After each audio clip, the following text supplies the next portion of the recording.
Si Kristo ay nagtagumpay, nalupig ang Iyo, Panginoon. Noong panong iyon, samantalang nang gilalas ang mga tao sa lahat ng ginawa ni Jesus, sinabi niya sa kanyang mga alagad, "Tandaan ninyo itong sasabihin ko, ipagkakanulo ang anak ng tao."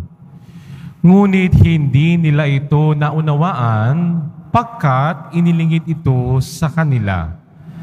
Nangamba naman silang magtanong sa kanya kung ano ang ibig niyon. Ang mabuting balita ng Panginoon. Pinupuri ka namin, Panginoong Hesukristo. Magsiupo na po ang lahat. Magandang umaga po sa inyong lahat. Pakibati ang katabi, mahal ka ni Lord. Yan. Palakpakan natin ang Panginoon sa umagang ito. Salamat sa Diyos, buhay tayo. Amen? Salamat sa Diyos, patapos na ang September. Amen? Salamat sa Diyos, mahal na mahal tayo ng Poong Jesus Nazareno. Amen? Palakpakan natin ang Panginoon sa umagang ito. Tignan mo katabi mo. Tanungin mo, kaibigan, handa ka na ba? Yan. Nang nakalaang ang ilang araw, ako'y nagninilay sa ating mabuting balita ngayong araw na ito. Pagpihit ko sa telebisyon ay aking napanood ang isang pelikulang pinamagatang Bukas Luluhod ang Mga Tala. Talaga naman ano? At nung nakaraang araw, ang napanood ko naman, Bituing Walang Ningning.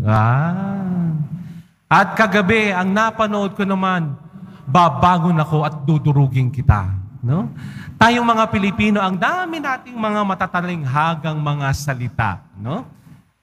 Sa unang pandinig, sasabihin, ano ba naman tong titulong ito? Ano ba na pinagsasasabing ito?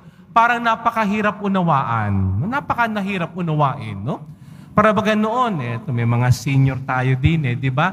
Noon, nung kayo nagliligaw, ano sinasabi niyo? Susungkitin ko ang bituin. Ibibigay ko ang buwan. Paano kaya mangyari yun? Sasakay ka ba ng spaceship papunta doon, di ba? Matatalinghagang salita.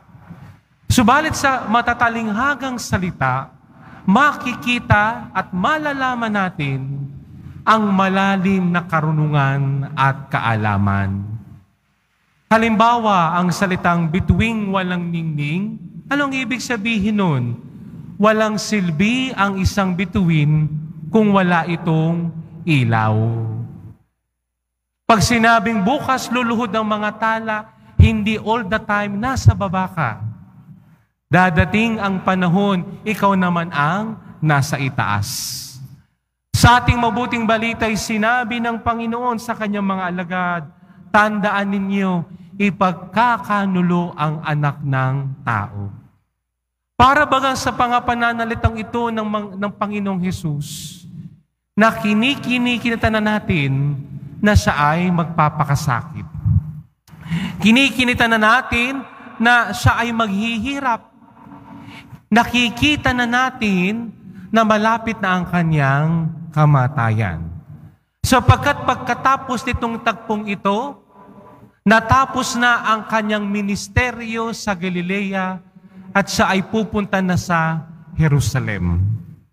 At batay sa mga mananaliksik ng banal na kasulatan, kapag ang Panginoong Jesus ay pupunta na siya sa Jerusalem, magsisimula na ang kanyang pagpapakasakit.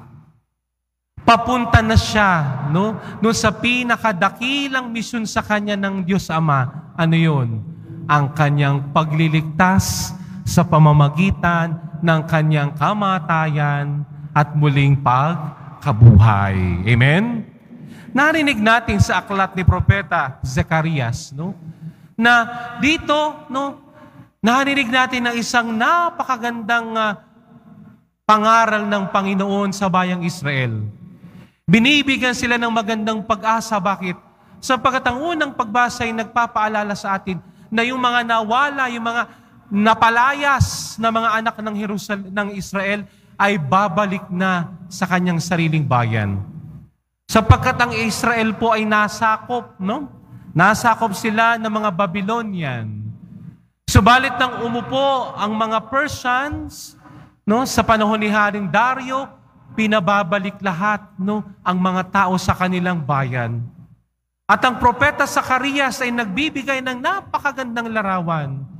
Hindi na kayo gagawa ng bakod. Ang Diyos mismo ang inyong magiging bakod. Ang mga tao ay mananahan dito. Bakit? Sapagkat narito ang Diyos sa piling nila. Ang unang pagbasa ay isang hula ng ating mabuting balita. Bakit? Sapagkat ipinakikita ng unang pagbasa, darating ang panahon, lahat ng mga tao ay pupunta sa Jerusalem. Lahat ng tao ay titingin sa Jerusalem. Doon mananahan. Bakit? Mararamdaman nila ang pagliligtas na gagawin ng Diyos. At ito'y ating napalalim sa ating mabuting balita. Bakit? Sapagkat sabi ng Panginoong Hesus, ipagkakanulo ang anak ng tao. Sabihin na natin na magiging madugo ang kanyang kalalabasang pagliligtas.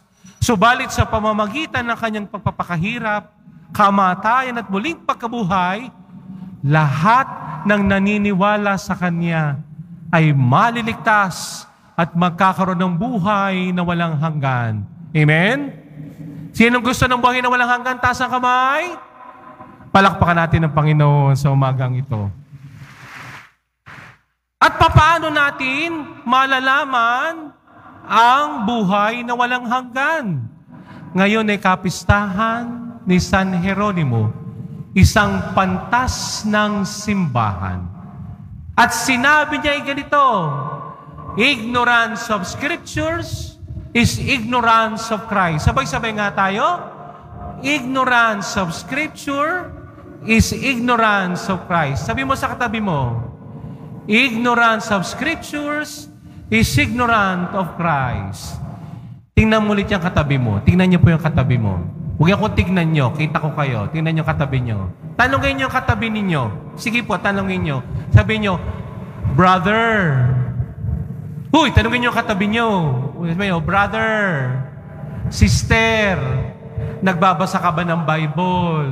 Ayan tayo. Hindi.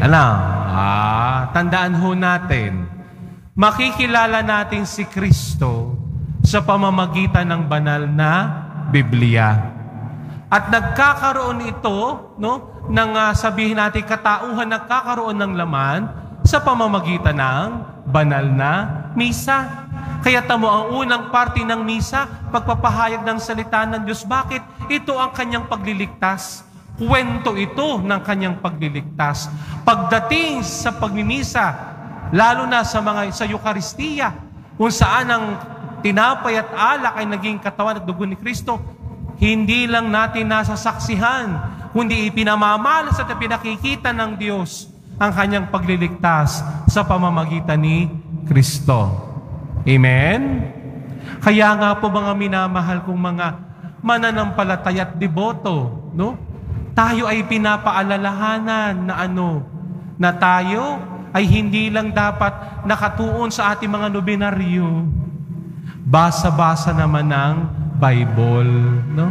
Tayo magbasa ng Biblia sapagkat sa Biblia, diyan nasusulat ang salita ng Diyos. Diyan nasusulat ang kaligtasan at magandang plano ng Diyos sa bayan ko at sa bayan nating lahat. Amen? At higit pa doon, tayo tinuturuan ni San Jeronimo. Masasaliksik natin si Jesus sa pamamagitan ng banal na kasulatan. Amen? Kaya hari nawa sa pagkapatuloy ng ating banal na misa, ngayong umaga ito, nawa ang pagliligtas ni Kristo ay matamasa natin. Na tayong mga nagdidiboto sa mahal na pong Jesus Nazareno'y mabigyan ng magandang aral na ang kamatayan niya ay nagbigay ng kaligtasan sa lahat. At nawa, kilalanin natin si Kristo, hindi lamang sa pamamagitan ng mga devotional items natin, kundi mas makilala natin ang Panginoong Hesus sa pamamagitan ng banal na kasulatan. Amen. Palakpakan natin ang Panginoon sa umagang ito.